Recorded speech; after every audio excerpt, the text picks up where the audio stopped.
Vamos falar agora sobre a idolatria e é importante a gente sempre frisar que nem eu estava conversando, né, quando eu falei sobre idolatria enquanto obra da carne em nosso culto ontem pela manhã, que é muito comum o evangélico achar que ele não tem idolatria porque ele não tem uma imagem religiosa no templo ou em casa. Ou ele diz que não pratica a feitiçaria porque ele não tem um atabaque, um defumador, coisas do tipo. E aí eu estava deixando claro que tanto a idolatria quanto a feitiçaria, ela tem muito mais a ver com o coração humano do que com a religião da pessoa. Porque, digamos, vamos lá, quando você quer manipular o sagrado, deixou de ser fé cristã, virou feitiçaria. Quem mexe no sobrenatural, quem faz mágica, não tem a ver com fé cristã. Fé cristã é um bate-papo que você tem com seu pai, que ele pode dizer não, ele pode dizer agora não, ele pode dizer nunca, né? Ele pode dizer hoje sim, ele pode de repente atender a uma coisa que você não pediu e ele pode negar uma coisa que você pediu, porque ele é uma pessoa.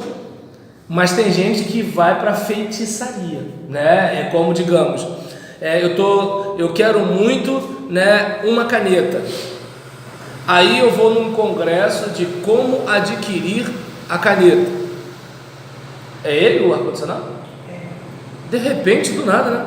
Aí nisso eu vou no congresso como adquirir uma caneta. E aí o preletor, ele diz assim: você fizer isso, isso e isso, vai acontecer. Aí qual é o problema? E se Deus disser não? Se Deus disser que você ainda não está pronto? Se Ele disser que você não está maduro? Quanto tempo levou do sonho de José até se tornar o segundo em governo lá, segundo em comando, né, para usar o tema do filme, lá no Egito? Quanto tempo levou da unção de Davi até ser rei de Israel? Quanto tempo levou a promessa, né, feita a Abraão para se cumprir na sua descendência? Quanto tempo levou a promessa de Deus lá no Éden, da semente, né, da mulher, para acontecer? Então é interessante que assim, desculpa o termo que eu vou usar, mas Deus não é suas negas. Cada uma, e hoje em dia nem suas negas vai atender mais direito, né, do jeito que a coisa está. Então assim, Ele é Deus, Ele é soberano. E aí às vezes a pessoa acha que ela não está incluída na obra da carne e feitiçaria porque ela não tem o defumador, ela não bebe um negócio, não, de repente até bebe um negócio, né? Mas não bebe um negócio no aspecto religioso, né? E aí assim, a gente conhece a casa de todos os membros das nossas igrejas? Não conhece, né?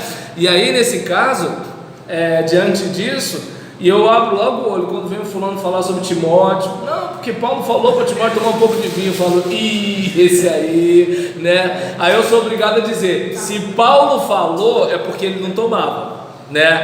Pô, se o Paulo está dizendo, não bebe só água, bebe vinho, é por quê? Porque o cara devia assim, não vou beber vinho.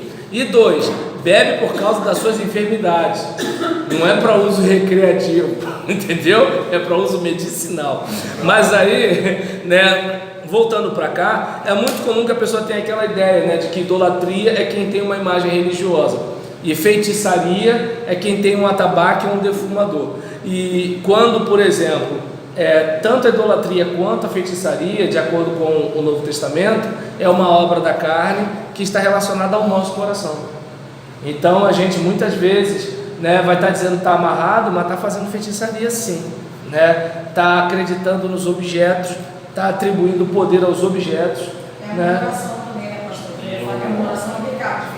A Tá dando para entender? Então é importante, estou falando isso tudo por quê? Porque como a gente vai falar de idolatria na compreensão evangélica conservadora acerca do catolicismo romano, só para deixar claro que assim, não existem mocinhos, né? Todos nós temos algo para acertar, né, e consertar. O que a gente vai estar fazendo aqui é só mostrando a perspectiva evangélica conservadora, porque também tem os evangélicos progressistas, né? A gente sabe que assim, tem igrejas evangélicas e igrejas evangélicas, né? Então tem igreja evangélica que vai entender que determinada coisa é impraticável, tem igreja evangélica que vai entender que não é bem assim.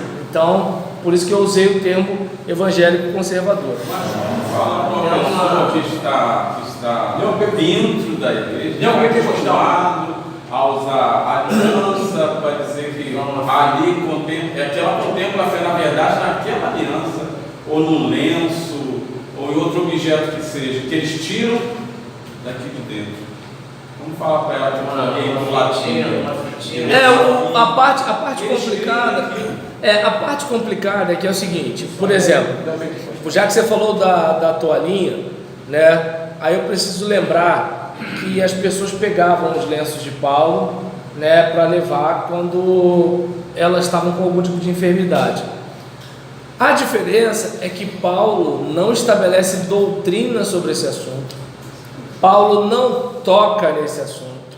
Paulo não diz, façam isso aqui. Ele manda orar, mas ele não manda usar toalhinha. O povo que faz. E o texto registra o que o povo faz. O texto não está dizendo assim, que todos os leitores desta obra façam assim. Não, só que nem a questão da sombra de Pedro. O texto diz que o povo fazia. O texto não diz que Pedro ensinava. É só a gente ficar atento. Então, assim, eu não vou entrar no mérito de tornar a coisa pecado ou não, porque o próprio texto sagrado não recrimina o negócio. A parte que eu entendo que é para a gente ficar atento é a seguinte: se a minha fé está em Jesus e não na toalha, então eu posso orar sem a toalha. Essa é a questão. É que nem, por exemplo, embora eu seja batista e possa ser muito criticado, por isso que eu vou dizer aqui agora, mas eu não entendo que seja errado usar o óleo para ungir enfermo. Por que eu estou dizendo que eu não entendo que seja errado? Deixa eu explicar aos irmãos de outras denominações. É porque no ambiente batista isso não é bem visto. Isso que eu queria dizer, tá bom? Então, aí eu sei, mas o ambiente batista tradicional da Convenção Batista Brasileira. E aí, oi. Eu vejo essa questão que foi levantada pelo Carlinhos, que às vezes é uma forma até da pessoa acender a fé dela, sabe? Não que ela está se vendo aquilo ali como um salvador, não. Tipo, a pessoa que recebe uma toalha, uma fitinha, uma aliança, eu acho que às vezes ela deposita uma fé tão grande naquilo, que às vezes, sei lá, a misericórdia de Deus. Mas isso eu acho errado, porque ela tira a fé dela de Deus. Nós sabemos que é errado. Eu só entendo que a gente, assim, não querendo defender, mas assim, essa pessoa, ela está num momento de crise, desespero, e assim, se o pastor, o bispo, apóstolo, profeta, o diácono, missionário, auxiliar de trabalho, né, obreiro, se esse camarada apresentou isso como saída, já é um pouco diferente. Por quê? Porque já é uma liderança cristã que se pressupõe que tenha um pouco de compreensão cristã, para ficar muito claro que o poder de Deus não está no objeto. Agora, a pessoa que bateu na porta da igreja, gente, ela está no desespero. E lembra quando a gente falou sobre a compreensão evangélica e a compreensão católica a respeito de santo? Num caso, eu sou santo apenas porque fui separado. No outro, eu sou santo porque eu passei por um processo de canonização depois da minha morte. Então, o que acontece? Às vezes a gente está usando a palavra santo, mas com uma categoria de pensamento diferente. A gente está usando a palavra santo, mas o significado é diferente. Voltando à questão, né, da fé e do fetichismo, que geralmente o pessoal só pensa em fetichismo com sexo, né? Mas a questão do fetichismo é de você atribuir a um objeto um tipo de poder que ele não tem. É que nem o pessoal que fala que a arma mata. Quem mata é gente. Tanto que por exemplo, não é o meu caso, porque eu, quando entrei no Muay Thai, eu entrei mais para aprender a apanhar do que para aprender a bater. Mas digamos que assim, né, um camarada, né, e assim, ele vai brigar com o cara na rua, aí ele vai dar uma canelada aqui na cabeça do outro, né, e aí com toda a força, não sei quantos quilômetros, o camarada toma aquele golpe, bate com a cabeça no meio fio, não é apenas uma briga de rua. Quando chegar na delegacia, mas como é que foi isso? Eu dei um chute no pescoço dele, na cabeça dele. Aí, mas como é que você chutou a cabeça dele? Não, mas é porque assim, a gente briga um pouquinho, você tem alongamento para chutar na cabeça do cara. Aí nessa brincadeira, o delegado não é bobo, né? Vai cavar, aí vai descobrir que o camarada é graduado numa arte marcial, não sei o que lá. Aí, onde eu quero chegar com isso? Exige-se desse cara um tipo de postura diferente do outro, porque o outro vem na briga de rua, na hora de brigar escurece as vistas e ele vai igual um maluco. O outro não. O outro, como já está acostumado a apanhar e já está acostumado a bater, ele está com sangue frio, enquanto o outro vem nadando, ele já está pensando onde ele bate. Então espera-se desse camarada que tem essa técnica uma capacidade, né, de autocontrole que não se espera do outro. É como, digamos, poxa, bandido rouba, o pessoal fica chateado, mas entende, um bandido comete crime. Agora, quando o policial rouba, o pessoal fica indignado. Por quê? Porque não se espera isso, né, de um homem da lei. Então eu não sei se dá para perceber que, assim, trazendo para o nosso contexto, a pessoa que acredita na toalhinha, principalmente no momento de desespero, é um câncer terminal, é um filho que de repente, né, foi atropelado e está nas últimas, e o médico fala, não tem mais nada que a gente possa fazer, sei lá, está à mercê, né, de uma ordem de despejo a qualquer momento. Aí quando fala assim, tipo assim, só um milagre, eu vou. Aí o que acontece? É nessa hora que, assim, aí você tem que escolher prometer o que a Bíblia promete, ou fazer uma proposta ao sabor do cliente, tá entendendo? Ou você cometer um estelionato espiritual. E aí o que acontece? Aí é onde vem a pressão. Eu quero que minha igreja cresça, eu quero que minha igreja encha, eu quero que o pessoal ache que eu sou, né, o bom. Então tem tudo isso. Claro, tem um líder cristão que vai usar um monte de coisas que, se eu não me engano, há mais ou menos uns 20 anos atrás, algumas pessoas chamavam isso que você está falando de ponto de contato. E aí, eu até entendo que deve ter gente que realmente acredita nisso, mesmo sendo líder.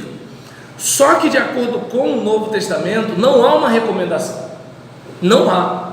Tanto que indo para essa questão do óleo, eu entendo que qualquer pessoa que use o óleo para o enfermo, ela está obedecendo a Bíblia sem dificuldade nenhuma. Só que o próprio texto fala que o que vai levantar o enfermo? O quê? A oração da fé. Não fala que é o óleo. Então, se o que vai levantar o enfermo não é o óleo, é a oração da fé, eu posso usar o óleo, mas não preciso. Deu para entender? É como a questão do estender as mãos e dobrar os joelhos, né? A essência da adoração e da oração não está nisso. A essência da oração e da adoração está num coração quebrantado diante de Deus. Porque se fosse assim, o irmão que tem platina nos joelhos ou o irmão que não tem braços não poderia adorar. Só que lembra, está chegando o tempo já chegou que os verdadeiros adoradores adorarão o Pai em espírito e em verdade. Então Deus está procurando verdadeiros, sinal que existem os falsos, né, adoradores, né, que tenham uma adoração espiritual e verdadeira. Se é com mão para cima, se é com o joelho no chão, se é com cara no pó, se é marchando, rodeando Brasília, não sei, tá entendendo? Se é com o helicóptero jogando óleo sobre a cidade, eu não sei qual é a situação, eu só sei de um negócio: o que ele quer é que a coisa seja verdadeira e espiritual, entendeu? Porque se for um negócio hipócrita, se for um negócio para os outros verem, tá entendendo? Se é uma coisa condicionada a algo material, então, por exemplo, é óleo, mas não tem óleo, como é que faz? Vai sem óleo. Acabou o lencinho, a gráfica não mandou, né? Porque tem que... Não, a estamparia, né? A estamparia não mandou, né? Faltou tinta. Vai toalhinha sem a tinta da igreja. Tá entendendo? Mas não tem pano. Então se o cara recorta, pega uma camisa aí, recorta a camisa e bota. Mas não tem a camisa. Bora. O próprio Jesus, quando ele ia lá para curar o servo do centurião, o centurião fala o quê? Só falar. Fala aqui que vai acontecer lá. E o cara nem cristão era, né? Porque ser cristão é depois de Jesus, né? Sabe por que eu levantei essa questão? Pelo simples fato, tem uma irmã. Não, chega lá. A gente acabou falando de idolatria, né? Feitiçaria no aspecto geral. Ela pegou, colocou uma aliança. Não, fala aí, ela colocou uma aliança no dedo, crendo no poder que estava na aliança. A fé dela estava na aliança. Esse é o problema. Entendeu? E é nessa hora que eu entendo que está a responsabilidade do líder. Porque às vezes o líder, ele não conta tudo. Entende? É aquele caso, por exemplo, se eu estou na minha igreja, aparece alguém e pede oração e me mostra a foto de um parente, eu não tenho dificuldade de orar com a foto do parente. Se vier com um caderno de oração, eu não tenho dificuldade de orar com um caderno de oração.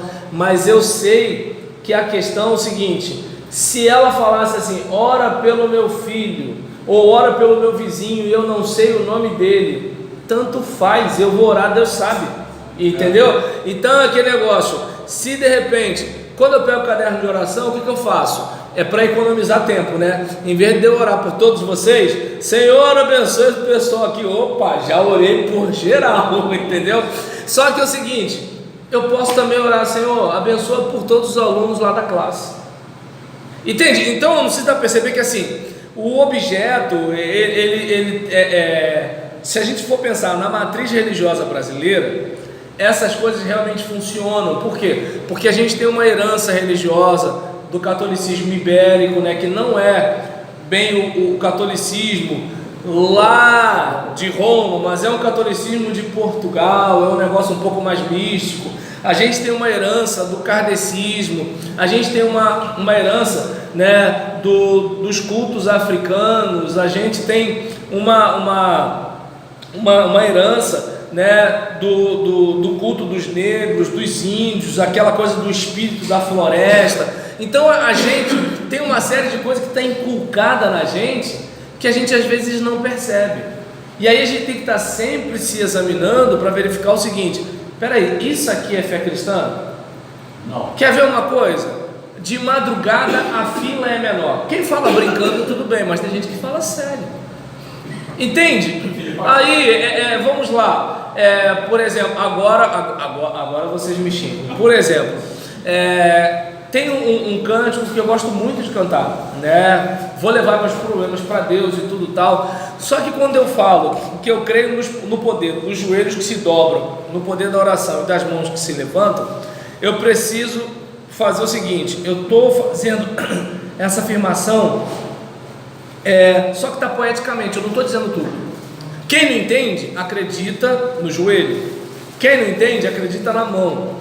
Quem não entende, acredita na oração como assim: eu vou orar e pô. Aí, por exemplo, eu sei que não é bem assim, mas eu tenho que me perguntar: o cara que entrou hoje, está lá no culto, ele pensa igual a mim? Ele tem a estrada que eu tenho? Então a gente tem que pensar nisso tudo. Entende? Aí antes que alguém venha citar Tiago, que a oração do justo é poderosa e eficaz, vamos pensar na oração do justo como uma petição que pode ser deferida ou indeferida. O fato de ser uma petição, está dentro dos conformes, não significa que você deu, está resolvido. Não. Só significa que você pediu, você mandou um ofício para a prefeitura, que pode autorizar ou não.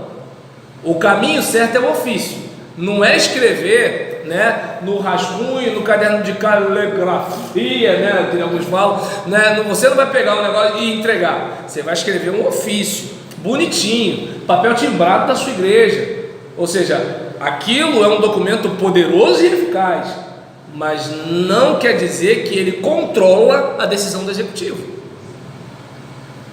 Olha quanta coisa tem. Eu, como líder, eu tenho que ser honesto com o meu povo. Talvez minha igreja não cresça. Tá entendendo? Porque vamos lá, qual é a pregação que a gente gosta? É o seguinte, ó, teu filho vai sair das drogas. Aí teu filho não sai. Aí sabe o que eu digo? Você que não teve fé, ou seja, além de tu perder teu filho para a droga, tu ainda se culpa porque não teve fé. E quem foi o miserável que arrumou esse negócio? Eu. Só que eu mesmo não sou culpado, nem você me culpa. Entende como é o negócio?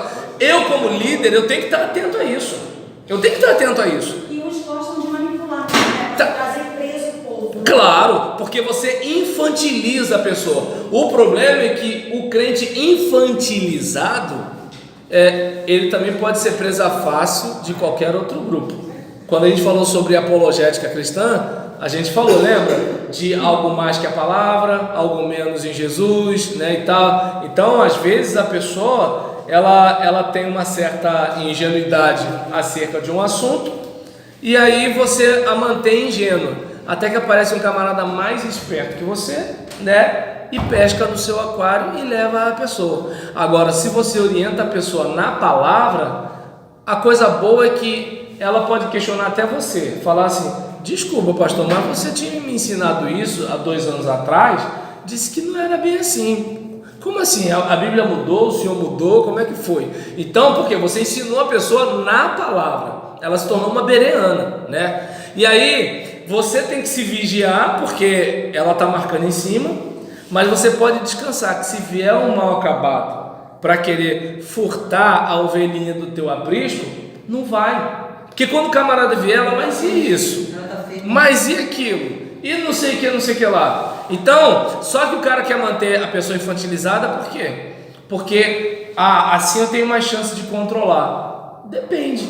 Aparecer um cara mais esperto que você, desculpa o termo que eu vou usar, mais malandro que você, já era, perdeu o Playboy. Entendeu? Tem um cara na televisão que usa, tá vendo? No papel, parece que é marrom, tá escrito assim: eu tenho a fé de Abraão. Aí todo mundo levanta, amigo. E a Bíblia onde fica? Mais de 5 mil pessoas. Mas qual o problema de ter a fé de Abraão? Eu não sei se tem, mas se tem, qual o problema? Colocando a fé dele num pedaço de papel escrito: eu tenho a fé de Abraão. Isso é propaganda, o que é? Sei lá o que é, ué. Isso é campanha que se faz. Quem gosta de ir nesses lances assim é o Carlos, entendeu? Eu gostava doente. Teve uma menina que levou um envelope para mim, botar debaixo, que ela queria que aquele envelope ia me curar. Aí eu, para não deixar ela sem graça, você sentou no envelope. Eu estava deitado, coloquei assim enquanto ela estava lá. Porque assim, eu fiquei falando, o envelope não é de nada. Pô, envelope vai me curar, gente. Aí eu não se dá para perceber. Dá para a gente entender a intenção e a sinceridade da irmã que dá o envelope para o Carlos sentar. Dá para entender. Eu pelo menos só fico pensando o seguinte, que nem você até falou sobre os neopentecostais, não é um problema dos neopentecostais. Ou você acha que não tem gente na nossa igreja com toalhinha para ser curada? Tem.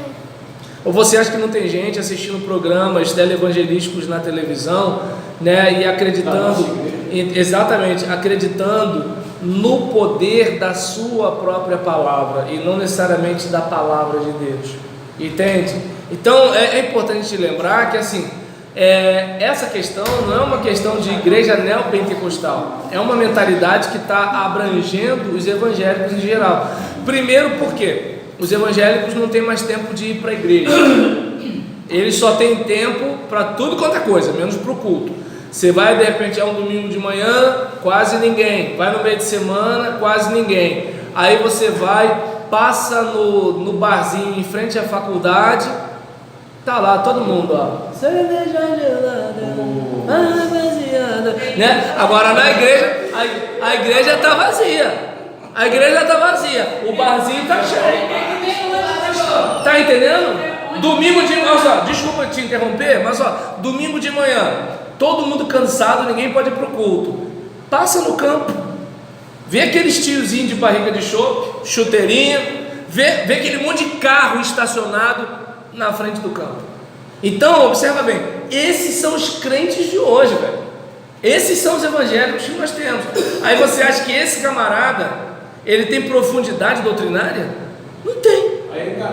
Entende? Então a questão não é de igreja neopentecostal, é uma mentalidade desse tempo, que as pessoas elas não têm tempo para se aprofundar, e aí qualquer coisa que vem, é como, por exemplo, digamos, eu estou falando aqui sobre idolatria, feitiçaria, fetichismo, essas coisas do tipo, só que, como eu não tenho visibilidade, o camarada, ele não vai me assistir, mas aí de repente ele pode assistir alguém que não está falando com essa responsabilidade aqui, e essa outra pessoa, por ser mais famosa, isso é verdade, e aí volta para a igreja questionando o pastor dela, defendendo uma ideia de alguém que nunca caminhou com ela. Desculpe, Irene, vai falar. É que onde eu sou falando esse negócio por tem tempo para tudo, mesmo para a igreja, eu fui levar meu neto lá, não, vocês me ensinam. Aí tinha um jovem descendo. E é o templo, tá, gente? Não é para ir à igreja, não, e é o templo, vai, fala, eu falei errado, e desculpa. E um jovem descendo um morro e o outro estava de picando pipa. De bicando. Aí o outro falou assim, tempo para ir para a igreja, você não tem não, você sabe tudo que você tem, né? Aí eu falei, tá vendo? Ele se ligou e tirou uma copa, já estou na igreja. Mas é mesmo. Tem quantos, Fala. Tem quantos cultos na igreja do senhor no domingo? A nossa igreja é pequena, só tem de manhã e de noite. Eu já fui numa que tem 4. Essa moda já chegou lá, o pessoal vai de manhã, vai à noite, vai de... Praticamente tem muita igreja que tem isso. Aí eu fui lá. A escola dominicana não é Hã? Tem. A igreja pública diferente, de manhã ou boa noite. Eu queria falar o seguinte, pastor, com relação A última vez que entramos nesse assunto, deu discussão dele com o André. até na hora de profetizar alguma coisa, que eu digo uma palavra abençoada, hoje você vai sair daqui diferente, para a igreja toda, a liderança. Hoje você vai sair com a benção. A liderança também tem que ter esse cuidado, não. É porque aquele negócio assim, essas palavras, o diferente, como é genérico, sentido, não tem como ninguém processar a igreja, entendeu? Porque hoje o crente ele é cliente, né? Tu falou, não aconteceu, vem um processo, porque o produto é simbólico. Aí o que acontece, né? Desculpa, Fernando sempre triste. Aí, por exemplo, você vai sair diferente, tá tranquilo, porque não chegou a dizer em quê. Você pode sair diferente porque você chegou alegre, está injuriado, tu tá entendendo? Um monte de coisa diferente. Você recebeu uma bênção, mesmo que você não sentiu nada ou não ganhou nada aparentemente, mas você pode ter sido abençoado, até aí tá tranquilo. O problema... Tu tá entendendo? Agora, é complicado quando você dá nome aos bois. Porque isso aí está no genérico. Eu prefiro ficar na minha, tá entendendo? Eu prefiro o seguinte: que Deus derrame bênçãos sobre a sua vida. Ou seja, sou eu desejando, eu não estou dizendo que Deus falou. Desejo meu é desejo meu, revelação de Deus é revelação de Deus. Eu acho que assim, só que aquele negócio, né, Jefferson? Isso não faz de você o pajé da parada. Esse é o negócio. Porque o pessoal olha, meu pastor é um cara igual a mim. Agora, quando você é o cara que anda no fogo, entendeu? Quando você é o cara que conversa com os anjos, quando você é o cara que tem crédito no céu, quando você é o cara, tá entendendo? Que, poxa, aí a galera olha assim, o pessoal fica até com medo de você. É outra situação, entendeu? Agora quando você tem um pastor, que é o seguinte, ele briga com a mulher, tu tá entendendo? Ele toma remédio, o filho dele faz bagunça, esse cara é igual a mim, pô, ele vai me ajudar em quê? Então, esse é o caso. Se você quer vender ilusões, né? Não estou dizendo que quem faz isso vende ilusões, mas estou dizendo que é o seguinte: se você quer vender ilusões, né? Então, assim, não dá para você chegar e olha, a Bíblia diz que Deus é amor, mas é fogo consumidor. Não, só fala que Deus é amor. Fogo consumidor, não, deixa isso quieto, né? Então, você vai falar do céu e inferno, não. Não usa a palavra, não fala do Satanás, deixa o Satanás lá, show Satanás. Então, digamos, um objeto daqui, um objeto dali, dá um tijolinho, dá uma não sei o que lá, dá um sabonete, dá um não sei o que. E aí o que acontece? Por exemplo, eu estou dizendo que Deus não vai operar? Não. Deus usa a gente, mesmo tendo mentira na igreja. Por exemplo, às vezes aquele cantor está tendo um caso com outro cara, está cantando, tem gente se convertendo. Deus usa muito. Entendeu? Então é o seguinte, eu não entro no mérito de Deus usar, não entro no mérito. E eu não critico a fé de uma gente sofrida, que não tem SUS, não tem segurança, não tem INSS, só tem a fé.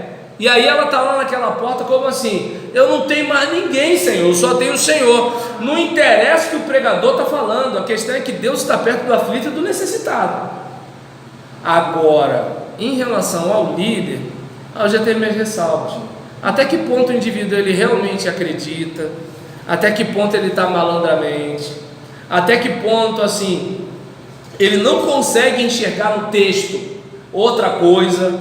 Ou ele enxergou, mas ele deixa como está para ver como é que fica? Então essas questões eu não sei. Eu só sei que é o seguinte, Deus ainda procura verdadeiros adoradores que o adorem em espírito e verdade, que não se prendam ao lugar para adorar, que não dependam de rituais condicionados pelos homens, pela cultura, tá entendendo? Que não fique acreditando em poder de objetos, dias, lugares sagrados, pessoas sagradas.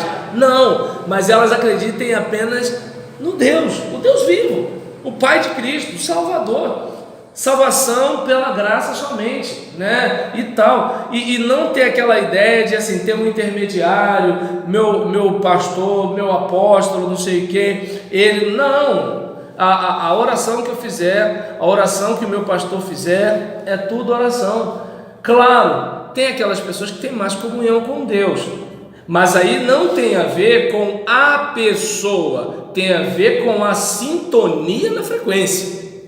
Deu para entender a diferença? Por exemplo, Rogéria é mais consagrada do que eu, então obviamente o relacionamento dela com Deus é um nível diferente do meu relacionamento, mas não é porque ela é melhor do que eu.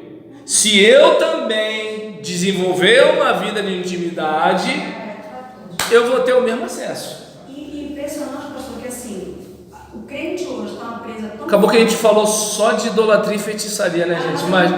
então tá bom. Porque assim, sabe, agora aconteceu uma coisa comigo que nunca tinha acontecido. Eu fui no shopping trocar a perturbação do sapato, eu estou há 3 dias trocando o sapato, e eu cheguei no shopping e daqui a pouco eu cruzei com um senhor, e o senhor olhou para mim e falou assim, a paz do Senhor.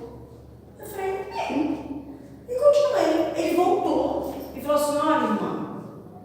Aí eu não gosto de ser negócio de olha, irmã. Eu já levanto logo, comecei a dizer... mas se você não estava de coque... Não estava assim, com essa roupa. Então tranquilo. Pastor, mesmo assim. Eu sou muito desconfiada.